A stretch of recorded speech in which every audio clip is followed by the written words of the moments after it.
usia 29 minggu ya kemarin periksa ya Bu ya. Iya, berarti sudah masuk trimester 3 ya Bu ya. Iya. Perkenalkan, di sini saya Bidan Elvina Kayudi. Di sini saya ingin menjelaskan tentang perdarahan antepartum ya Bu ya, sehubungan dengan kehamilan ibu yang memasuki usia kehamilan trimester ketiga, okay? Nah, perdarahan antepartum itu apa sih Bu? Perdarahan antepartum itu perdarahan yang dimulai pada usia 28 minggu ya Bu ya, pada masa kehamilan. Nah, penyebab dari perdarahan antepartum ini sendiri ada dua Bu. Ada yang namanya plasenta previa, terus ada yang namanya solusio plasenta. Nanti akan saya jelaskan satu persatu ya Bu ya. Ya, yang pertama plasenta previa ya Bu ya. Apa itu plasenta previa? Plasenta previa yaitu posisi letak plasenta yang berada di bawah rahim ya Bu ya. Saya akan membantu menjelaskan dengan menggunakan ini ya Bu ya.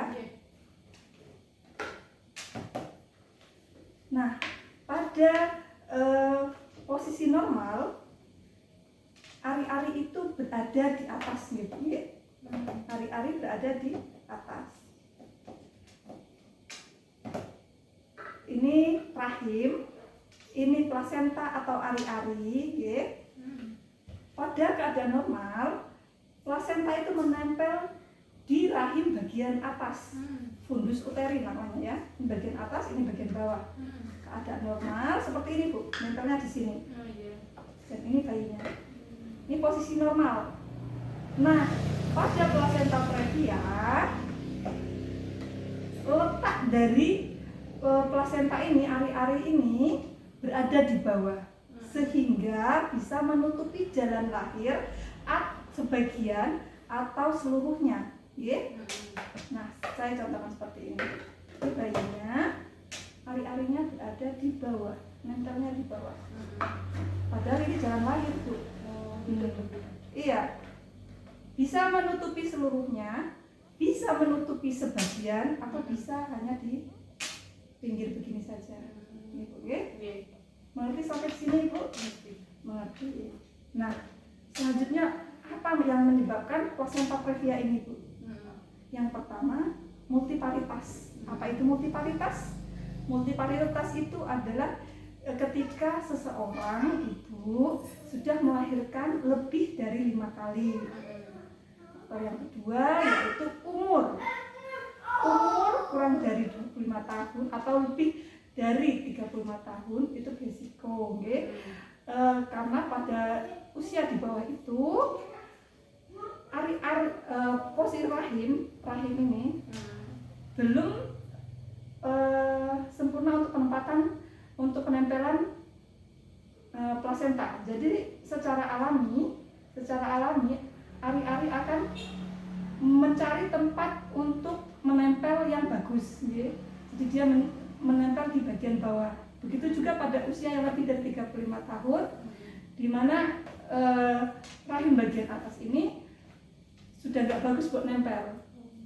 Jadi dia secara alami cari tempat di bagian bawah, sehingga bisa menutupi jalan lahir. Okay? Nah, penyebab yang selanjutnya yaitu rahimnya uterus sikatrik. Uterus sikatrik itu rahimnya yang pernah dilakukan tindakan, misalnya dulunya ibu pernah dikuret karena keguguran. Kuret tahu nggak Bu?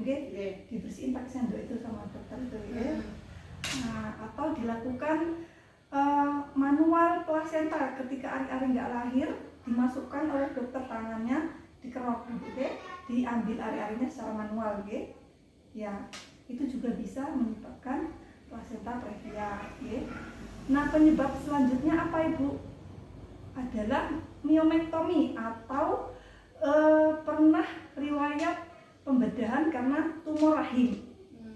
Ketika sudah pernah dibedah karena tumor rahim, tempat nempelnya ari-ari yang seharusnya semestinya dia tempeli sudah nggak bisa karena sudah bekas operasi. Jadi secara alami juga cari tempat yang bagus untuk nempel, yang nggak ada lukanya, nggak ada bekas lukanya. jadi bisa di bawah rahim. Okay. Nah, penyebab plasenta previa yang lain yaitu kelainan plasenta itu sendiri. Sampai di sini Ibu jelas? Oke, selanjutnya kita akan bicara tentang tanda dan gejalanya dari plasenta previa ini. Nah, tanda dan gejalanya ini sendiri yaitu bisa terjadi perdarahan secara tiba-tiba tanpa ada rasa nyeri, dan warnanya merah segar. Dan biasanya juga pada plasenta previa ini terjadi kelainan letak, misalnya bayinya lintang atau bayinya oblik miring dikit itu, terus yang selanjutnya yaitu biasanya kepala pada pemeriksaan Bu bidan, kalau meriksa anaknya itu kepalanya masih tinggi. Itu biasanya bisa plasenta, tanda dari plasenta previa. Oke. Nah, sampai di sini apakah Ibu mengerti? Mengerti. Kalau Ibu sudah mengerti, saya ingin melanjutkan ke penyebab perdarahan antepartum yang kedua. Ya, yaitu yang kedua apa tadi? Solusio plasenta. Apa itu solusio plasenta? Solusio plasenta yaitu lepasnya plasenta ari-ari dari dinding rahim. Saya jelaskan pakai ini lagi ya Bu ya. Nah,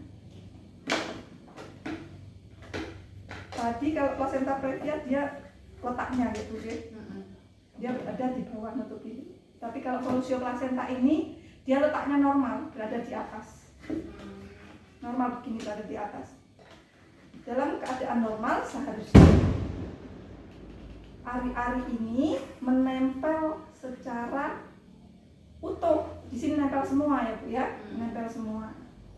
Nah, pada solusio plasenta ari-arinya ini lepas bagian, lepas ari-arinya dari dinding rahim ini. Mengerti Ibu? Iya. Oke. Nah, sampai di sini Ibu sudah mengerti. Selanjutnya saya akan menjelaskan tentang penyebab apa sih yang bisa menyebabkan solusio plasenta ini sendiri. Yang pertama yaitu trauma. Trauma apa? Trauma bisa jadi karena ibu terjatuh. Ibu tiba-tiba terjatuh, terbentur, ari-arinya bisa lepas. Atau ibu habis dipijat. Karena trauma terlalu kencang bisa menyebabkan lepasnya ari-ari dari dinding rahim. Ibu, terus penyebab selanjutnya yaitu tali pusatnya pendek. Jika bayi dengan tali pusat pendek, begitu bayi membesar, ini akan ketarik gitu ya. Kalau pendek, tali pusatnya pendek.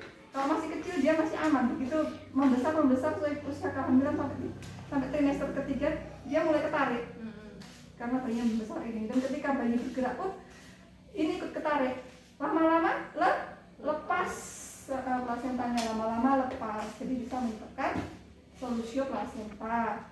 Lalu penyebab selanjutnya yaitu ibu dengan tekanan darah tinggi, juga bisa karena tumor, dan bisa juga karena tekanan pada pembuluh darah.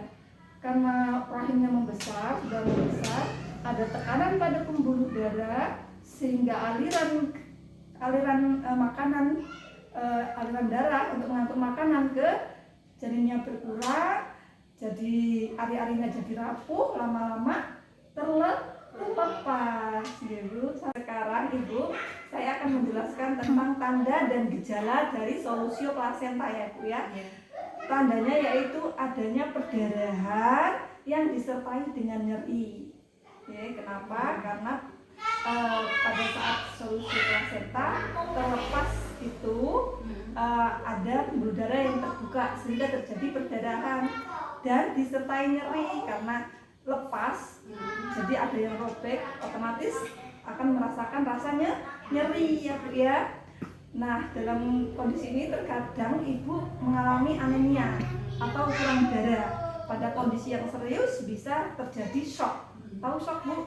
Yang keringat dingin, tiba-tiba tekanan darah turun, napasnya sesak, terus bisa jadi pingsan, shock gitu, tanda-tanda shock ya.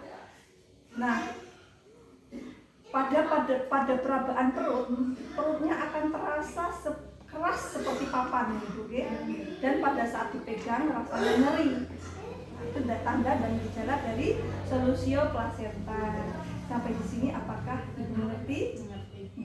Kalau ibu sudah mengerti, nanti semasa trimester ketiga ini, jika ibu mengalami tanda dan gejala seperti yang saya sebutkan tadi, perdarahan secara tiba-tiba tanpa ada rasa nyeri, warnanya merah segar, itu tanda dari plasentanya ada di bawah.